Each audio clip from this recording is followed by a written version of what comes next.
Bharat સ્વિટ્ઝરલેન્ડમાં Ukraine piece સમિટમાં ભાગ લેશે. સ્થળને વાયરના નેટવર્કથી સુરક્ષિત કરવામાં આવશે.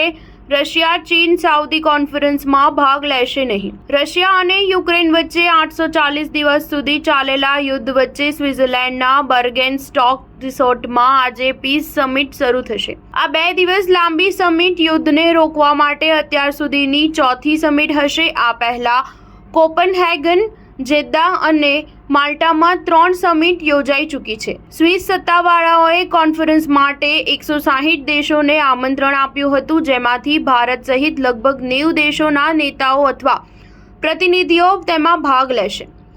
જો કે ઘણા મોટા દેશોએ તેમાં ભાગ લેવાનો ઇનકાર કરી દીધો હતો. રશિયાને આ સમિટ માટે આમંત્રણ મોકલવામાં આવ્યું નથી. રશિયાના મહત્વપૂર્ણ સાથી ચીને પણ આ સમિટથી દૂર રહેવાનો નિર્ણય લીધો છે. G20ના વર્તમાન પ્રમુખ બ્રાઝિલે પણ આવું જ કર્યું છે. તે જ સમયે સાઉદી અરેબિયા અને પાકિસ્તાન પણ સમિટમાં ભાગ લેશે નહીં. યુક્રેનના સૌથી મોટા સમર્થક યુએસ પ્રમુખ જો બાઇડન પણ આ સમિટમાં ભાગ લેશે નહીં. જોકે તેમના સ્થાને ઉપરાષ્ટ્રપતિ કમલા હેરિસ હાજર રહેશે. સ્વિટ્ઝરલેન્ડમાં વિશ્વના નેતાઓના મેળાવડાની સુરક્ષા માટે 4000 સૈનિકો તૈનાત કરવામાં આવ્યા છે. આ ઉપરાંત સ્થળની નજીક સ્ટીલની વીંટી મૂકવામાં આવી છે. આસપાસના 6.5 કિલોમીટરના વિસ્તારમાં ફેન્સિંગ કરવામાં આવી છે. અહીં 8 કિલોમીટર લાંબા વાયરનું નેટવર્ક પણ બિછાવવામાં આવ્યું છે.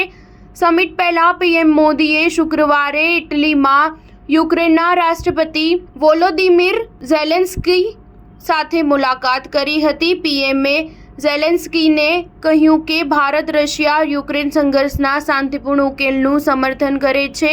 મુત્સદ્દીગીરી અને વાતચીત દ્વારા જ આ યુદ્ધનો અંત લાવી શકાય છે. આ મીટિંગ પછી ઝેલેન્સ્કીએ પોસ્ટ કર્યું કે ભારત યુક્રેન પીસ સમિટમાં એક ઉચ્ચ સ્તરીય પ્રતિનિધિમંડળ મોકલી રહ્યું છે. તેમણે આશા વ્યક્ત કરી હતી કે સમિટમાં ઓછામાં ઓછા 100 દેશો ભાગ લેશે. સ્ટાર ન્યૂઝ 7 હંમેશા સચ્ચાઈની સાથે.